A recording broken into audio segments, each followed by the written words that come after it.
reinventing HPC as a slogan of ISC, and we find ourselves very much aligned with that because we've been doing some reinventing ourselves also. Reinventing in the form of technology, we're showing at the booth also 8 GPU nodes, very flexible, very versatile GPU nodes, and very important also from an invention perspective and an eco-footprint perspective, they're water cooled. So the reduction of carbon footprint is something that we're driving very much in our HPC and AI solutions. And this is one of the things that we're trying to improve the carbon footprint of everything related to HPC and AI dramatically. One of the new offerings, of course, is the anticipation to the big booming growth of artificial intelligence, for which a lot of GPU technology is needed. We are showcasing over here GPU technology integrated in Lenovo platforms, enabled for our customers and ready to be delivered to our customers. So the system that we're showing at the booth also, which is water cooled, 8 GPUs, is so versatile that it supports all GPU brands that are available to not only anticipate our wishes, but also the wishes of our customers to have some flexibility in choice for accelerator CPU platform, and in the meantime also reduce the carbon footprint dramatically.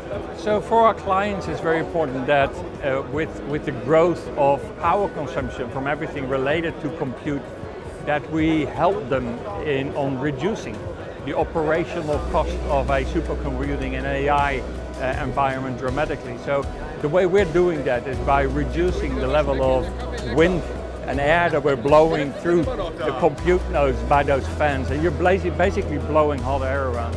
And what we're doing is helping them get rid of that hot air before it gets into the data center. So we transfer that hot air from the technology, from the GPUs and the CPUs and other components in the servers directly to water. So with the technology we have now, 98% of the heat is transferred to water before the air goes into the data center. So that tremendously reduces the operational cost for a data center and for a customer and the electricity bill. You know, you're reducing your electricity bill with about 40%.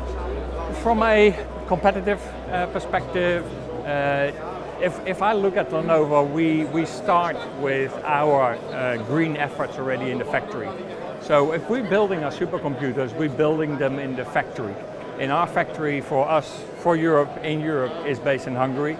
And what we're doing over there is we're manufacturing the compute nodes, the servers, but instead of putting them in boxes and in styrofoam and ship them on trucks, we basically pull them from the production line, put them into a rack, complete entire racks and complete supercomputers already in the factory. So the reduction of cardboard use, of styrofoam use, of distribution, having trucks driving back and forth, delivering systems to customers, is a very big initiative. And that plant is completely powered by solar panels. So we're independent of the power grid in Hungary. Everything is powered by solar panels.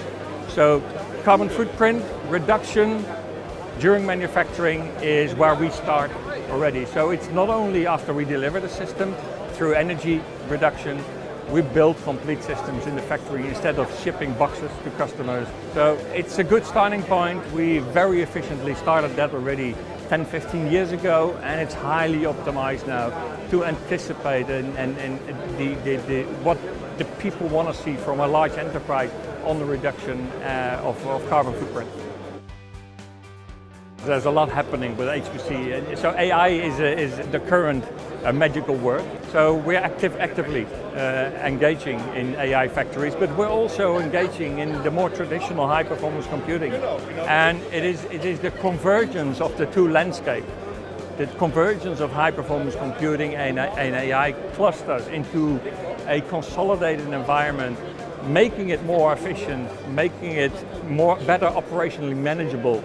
And by introducing new technologies like the 8 GPU water-cooled server that we have on the booth over here, and which is going to play a very big role both in AI workloads, but also for high-performance computing workloads.